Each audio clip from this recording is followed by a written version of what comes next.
Hello dear students, I am your educator Burhanuddin and it's time to cram.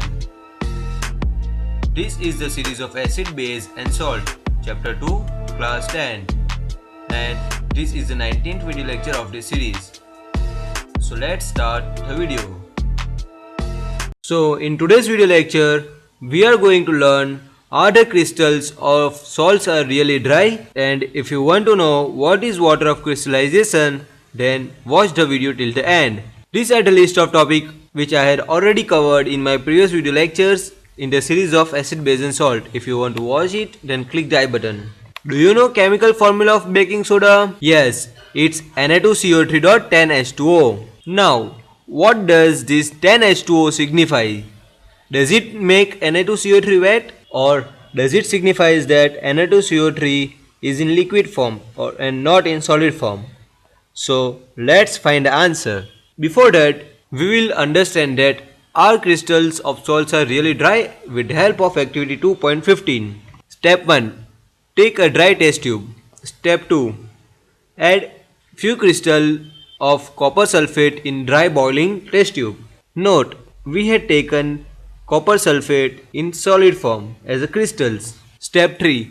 Heat a few crystals of copper sulfate in a dry boiling test tube. Step 4.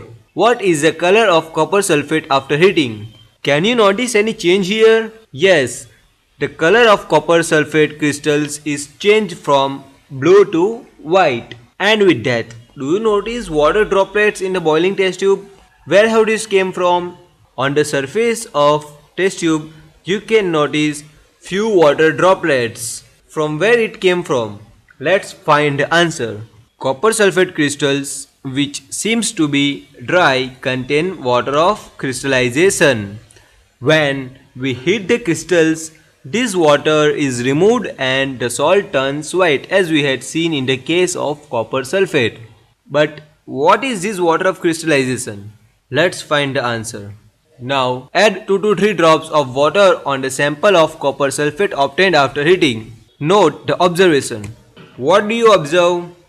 Is the blue color of copper sulfate is restored? Yes, as you can see here, the blue color of the copper sulfate is again restored. So, if you moisten the crystals again with water, you will find blue color of the crystal reappear. Now, let's see what is water of crystallization. So, we will understand water of crystallization with the help of hydrated copper sulfate, which we had taken for the activity, and its chemical formula is CuSO4.5H2O. Now, definition of water of crystallization is the fixed number of water molecules present in one formula unit of a salt.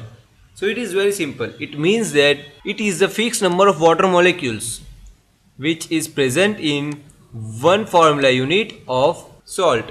So take a look on the chemical formula of copper sulfate. Here 5 water molecules are present in one formula unit of CuSO4. It means that value of water of crystallization for copper sulfate is 5. So very simple. So 5 water molecules are present in one formula unit of copper sulfate. Hope everyone got this. As we had find out in the activity that when we heated the copper sulfate solution, water has appeared on the surface of the test tube and it is turned to white. But we had taken copper sulfate in a solid form as a crystals. The chemical formula of copper sulfate is CuSO4.5H2O, and that 5H2O doesn't signify that the copper sulfate is in liquid form, as you know that we have taken it in a solid form. So now you would be able to answer the question whether molecule of Na2CO3.10H2O is wet. Yes, you are right. No, it's not wet. One another salt which possesses water of crystallization is gypsum. So what is this gypsum? Gypsum is a calcium sulfate dihydrate and the chemical formula of gypsum is CaSO4.10H2O. Now, can you answer that what is value of water of crystallization for gypsum? Yes, it is 2. Now, let us look into the use of this salt, plaster of Paris. On heating gypsum at 373 Kelvin, it loses water molecules and become calcium sulfate hemihydrate. So, from gypsum, we will obtain plaster of Paris.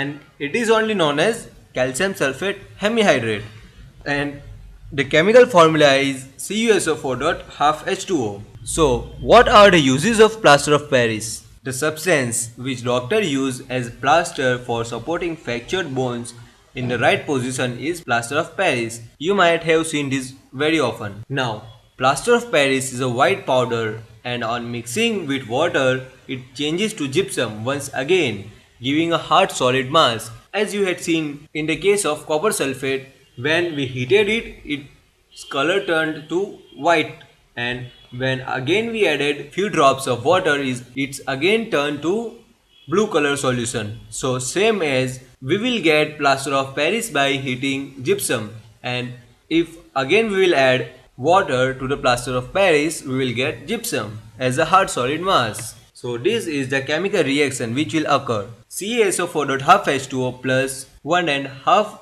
water molecules gives us CaSO4 2H2O. Note that only half a water molecule is shown to be attached as water of crystallization. How can you get a half water of molecule? So its answer is it is written in this form because two formula unit of CuSO4 share one molecule of water. Due to that, we had written here half H2O. Hope it is clear. These are the few uses of plaster of Paris. It is used in making toys, materials for decoration, and for making surfaces smooth, as you can see here.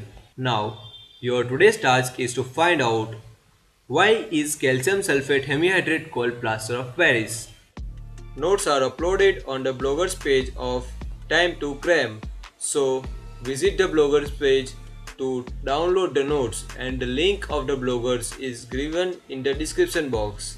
So check the description box, get the link and download the notes.